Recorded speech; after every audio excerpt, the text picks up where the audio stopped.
Hey everybody, it's Robot here from Vespa Motorsport and ScooterWest.com. So we're the premier dealership in San Diego, California for the Vespa and Piaggio scooter. We also operate ScooterWest.com for all your accessories and parts needs for Vespa and Piaggio scooters. So let's just get right on to the subject of this video. The Beverly 500, or in the United States or North America for the most part, the BV500. So I just want to review this scooter, kind of tell you my thoughts on it and what it's capable of and what brakes on them, what's reliable on them. And first of all, I'll start with the features of this scooter. So the BV500 was imported to North America from around 2006, 2007, all the way up till 2012 when it was replaced by the BV350. And I'll get right to the point. The BV350 is superior in many, many ways over this scooter. Pretty much makes the same power. It's got a smaller motor, it's a little bit lighter, and overall I think it's a little bit more reliable and definitely more refined, especially when it comes to vibration. This scooter has the Master 460 motor. It's 460cc. Master was like kind of the internal name at Piaggio. Some acronym for something, I don't even remember what it is or care about what the acronym is. But it's their larger heavyweight motor, the single cylinder 500cc class motors, 460cc, 4-valve engine. They always had fuel injection, kind of the earlier Magnini Marelli injection system on them. They're very torquey, that's definitely a plus about them, being the larger cc motor. Top speed, I would say, it's around 90 miles an hour is the top speed for the scooter. Very comfortable for highway cruising, other than they vibrate quite a bit at the lower speeds and lower RPMs, is my experience. As for ride height wise, I'm 5'8". They fit me perfect. I think if you're 5'6" or larger, they'll be a perfectly sized scooter. But keep in mind, all these scooters are now 10 years and older. And later in this video, I'll cover some of the issues that we see servicing these scooters at our dealership in Vespa Motorsport. Some of the other cool features, it has a link braking system. It looks cool that it has double disc brakes in the front, but there's only one disc that's tied to the front brake. The other disc is the link brake that does about 20 or 30%. So when you pull the rear brake, it does 30% to, I think it's the left front rotor. So those pads last quite a long time, while the right front rotor tends to wear through the pads pretty quickly.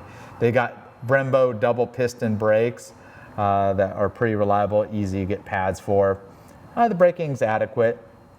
I would definitely take the BV350 ABS brake system over this double or triple disc setup. In the rear, it's got a disc brake as well, same caliper size. So the BV500, just like the BV350, rocks a 16-inch front tire. This one currently has the Michelin City Grip 2s on it, a 110/70/16 for the front, and for the rear, it's a 150/70/14. So they go a smaller size tire, definitely much wider, identical to the BV350 and the up-and-coming BV400 that's coming out for late 2021. It's got features such as a glove box. It's got a little bit more space than I would say the BV350. It does have a cigarette lighter outlet in there for a phone charger. Typically the newer BV350s have a USB jack. It's got the hook, the helmet hook, or bag hook as you'd say. So the scooter just features the basic controls. You got your horn, high beam, low beam, a passing light, standard turn signals that you push to cancel. And last but not least, there's another button right here that electronically pops the seat. And under seat storage, it's fairly generous. The BV350 has a little bit more space under it, but it has enough space for a small full face helmet or two half shell helmets or one large 3/4 face helmet. I don't know the exact volume of it, but it's pretty useful. A lot of people opted to have the optional backrest passenger backrest with a top case on these scooters as well, back when they were purchased new.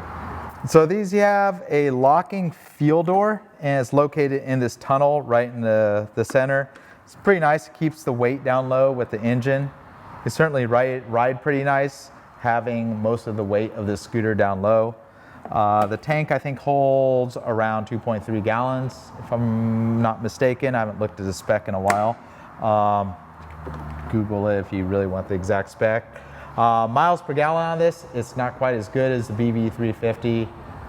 I would say if you're just cruising on the highway at a reasonable speed, like 70 miles an hour, 110 kilometers an hour, my guess is they get around 70 miles per gallon, 65 miles per gallon. So you can kind of do the math. Always going to go over 100 miles on a fuel tank. Around 150, not quite 200 miles range with the full capacity of the fuel tank is typically what you get with this scooter. All right, so I'll start this up. These do have an immobilizer key, for extra security, just like most of the Vespa products. Pull a brake in. And this motor's got 28,000 miles, or almost 29,000 miles, just had a full service on it. Still nice and quiet, but you can kind of see everything vibrates a little bit more. Not as much as a old Harley, that's not rubber isolated, but they definitely, you can feel the vibration through the handlebars. They don't isolate the vibration quite as well as the BV350 or even the smaller cousins of the scooter, such as the BV250, 200, or 300. So this scooter was introduced to the North American market like late 2006, early 2007, somewhere in that range. Called the BV500 for North America. I don't think they wanted to use the name Beverly like it is called in the rest of the world. I don't know if that's derogatory towards females. I'm not sure why they called it the BV500, but that's what they did. The early models did not feature this like kind of motif or whatever, this grill. I think in 2009 is when they called this the BV500 Touring, and they added this kind of extra piece that was bolted to the front of the leg shield. Other than that, not too many changes. Also in 2009 or 2008, they added an oxygen sensor to the muffler, allowed it to run a little cleaner and run in closed loop if you care about that kind of stuff. But I don't know, I never noticed any performance differences between like a 2007 or riding this one, which is a 2010 model year. So BV500, you can push the electronic actuator, open up your seat. It's got the light underneath the seat, just like the BV350. Unlike the BV350, the battery is located in the very back, much like the pretty rare Piaggio X9. So there's a little cover back there for the battery. You can't get access to the battery unless you open the seat. And there is a manual override inside the glove box if you're wondering how to get to it if there's no electricity or battery's dead. They have these bumpers on both the leg shield and the side. And I can tell you that's actually a pretty nice feature, because the BV350, if it hits the pavement, it typically will damage the painted front leg shield. They don't have a bumper like this. This scooter has definitely had a tip over on this left side, and I can feel the damage to these chrome and black plastic bumpers. And they definitely protect the painted bodywork. I think that's a pretty good feature. It's pretty nice when you know you have a basic small tip over that you're not going to damage expensive painted components. Typically the floorboards will also get damages, missing this little passenger foot peg here as well. So along with the side stand, it's got a standard center stand, which nearly all scooters have. The side stand's got a safety interlock switch on it. So the underseat storage can't quite hold something like this full face modular helmet, but the BV500 has a quite ingenious solution for locking a helmet to the outside of the scooter. So there's many scooters that have a basic little hasp for locking a helmet strap. A helmet like this that has a quick release, that's not going to work all that well because we can cut the strap or undo the quick release. Well, this scooter has a pretty cool trick up its sleeve. So pretty much put the ignition key in there and it releases a stainless steel hoop right here. And not only can you put a helmet through this, you could probably put the sleeve of a jacket. So pretty much You lock your helmet right there, and no one's going to steal the helmet when you got a large metal hoop right through it. So pretty nice for locking your helmet. No one wants to walk into a grocery store with their helmet. So then to release it, nice and quick. I've always liked this feature. It was not continued on after the BV500. This was the last of this era for where they put the stainless steel locking mechanism for the helmet. So I'll quickly go over some of the pluses and minuses of this scooter. We're in 2021 right now, so pretty much any BV500 you're going to be purchasing is going to be on the used market, and it's going to be over 10 years old. The typical market value of these scooters ranges from about $800 up to maybe $2,500 for a premium example.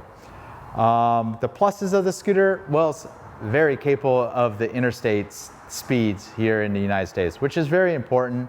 In San Diego, everything's interconnected very well with the freeway system, so oftentimes a 150cc scooter may not be enough to get you on the highway safely, especially considering most motorists do over 70 miles per hour on the highways here. So that's definitely a good plus. It's got plenty of power. It performs great. It's a more of a compact size when compared to other similar models sold at the same time, such as the Bergmans or the Silverwing from Honda. Those scooters are definitely a different form factor. They're kind of a lower slung scooter. This is the more upright scooter with the larger tires. Definitely adds to the stability. I prefer this style scooter. You can watch some of my past videos and why I like the BV350 over so many other large size scooters, or even the Vespa GTS, which rocks a much smaller tire, 12-inch tire, which isn't the most ideal size tire for the highways here. So definitely a good interstate cruiser. You could do some lightweight touring with this scooter, especially when equipped with a large windscreen for, winter weather or whatever. In the summer, it's probably not ideal to have a windscreen this size. There's definitely still aftermarket accessories such as windscreens and top cases still available. You can't get many of the factory accessories for this scooter anymore. The downsides of it, well, the vibration's pretty high on it. They are kind of needy for quite a bit amount of maintenance. The Piaggio recommended service interval for this scooter is every 7,500 miles with an oil change at every 3,250 miles. So every 7,500 miles, they expect that you replace the dry belt. I can attest the dry belts definitely last longer. I don't think I would stretch them to 15,000 miles. And at 15,000 miles, you need to do something much more major, such as checking the valve clearance and along with the oil change and all the other stuff. Some of the pitfalls of the scooter, now that I've seen these age a bit, usually you see the turn signal stalks have rotted, so the turn signals are hanging. You can easily buy replacement turn signals, no big deal there. I've had several of these over the years that have needed a new ECU or have had the immobilizer system fail. Those are very expensive parts that typically require a dealer to change because they require programming and pairing. That could be a very difficult repair for somebody to do if they're not close to a dealer. And some of those parts are difficult to obtain and not readily available. So keep that in mind. Electronics aren't really a strong point on the scooter. Same with the speedometer cluster. I've seen several of them fail over the years. Typically the odometer will get, or I think it's a trip odometer will get stuck on it. And one more plus, the tires tend to last quite a long time, being the larger size tires, similar to a typical small size motorcycle. This may be a plus or minus. I feel the scooter's pretty comfortable if I rode it. I don't know if I'd like to ride this thing for 6 hours. The seat is very heavily sculpted, so you're pretty much fixed in this position. The BV350 is very similar, but it allows you to move a little bit more than this one. This one, you're very much stuck in the saddle, kind of trapped in this position. If you're a much smaller rider than me or a much taller, like 6'2" or larger rider, this scooter may not be comfortable for you. So keep that in mind. But pretty much that kind of sums up what I have to say about the scooter, considering it's now 10 years old. And I think it's a great buy if you get one for a bargain and you're not due for some major service or repairs on it. Also look out for coolant leaks. May have a water pump that's on its way out. And some of the early ones also had voltage regulators that would go out and they would overcharge the battery. And sometimes that's difficult to diagnose. I did do a video recently on diagnosing a charging problem on a GTS. It uses that same regulator that had some problems from around 2006 to 2008. I think this one, 2009 and later, have the better quality regulator that pretty much never fails. So sorry I'm not going to do a road test on this video, but I can give you a little summary of the performance. 0 to 60 time is in, I don't know, like the mid 6-second range. A BV500 will beat this thing off the line. They're just a quicker scooter off the line. I've never had them side by side, top speed. I assume they're really similar. They make similar engine horsepower. This weighs about 45 pounds more than a BV350. I think it comes in about around 350 pounds. You can look up the exact spec. Obviously that number's heavier if it's a wet specification versus dry where there's no coolant or fuel in it, oil, but somewhere in that range. So it's definitely got a little bit of weight to it. If you're coming off like something like a 150, 125 or 50, you definitely will notice it. If you're jumping from a 250 or 300 size scooter, it's not too much more weight that's noticeable, and you'll jump right into this. It should be pretty comfortable to learn how to ride this very easily. So that's pretty much all I have to say about the BV500. Maybe someday I'll take one on a test ride and give you a more in-depth review of it based on a 350. But typically my videos are either about vintage Vespas or the latest and greatest new stuff. Thanks again for watching. This is Robot here from Vespa Motorsport and ScooterWest.com. If you're looking to buy a used scooter, always consider looking at our website, VespaMotorsport.com, and see what inventory we have. Usually the used stuff leaves pretty quickly because in my service department we typically go through them all the way, so they're pretty solid scooters if we're going to be selling them used. Probably not worth really looking for a used scooter here if you're not in the Southern California region, because it could be pretty spendy to ship it cross country. But one thing to keep in mind, if you're buying this and there's no dealers close to you, you certainly have a resource such as ScooterWest.com where you can mail order all the parts such as a dry belt, oil filter, fork seals, whatever you may need. We can certainly help you out with that. But always keep in mind you need to have, if you're not going to do the service yourself and tackle it, you need to find somebody in town that's able to service the scooter as needed. So keep that in mind. Every 3,250 miles you're going to be doing an oil change on this, and every 7,500 miles you're going to need to do a service. A lot of people buy these things, think they're like appliance, you wear them out and you can just ride them on in. Pretty much all scooters and motorcycles, they definitely need a lot more service than the typical modern car. So that's just something to think about. Thanks again for watching. This is Robot here from Vespa Motorsport and ScooterWest.com.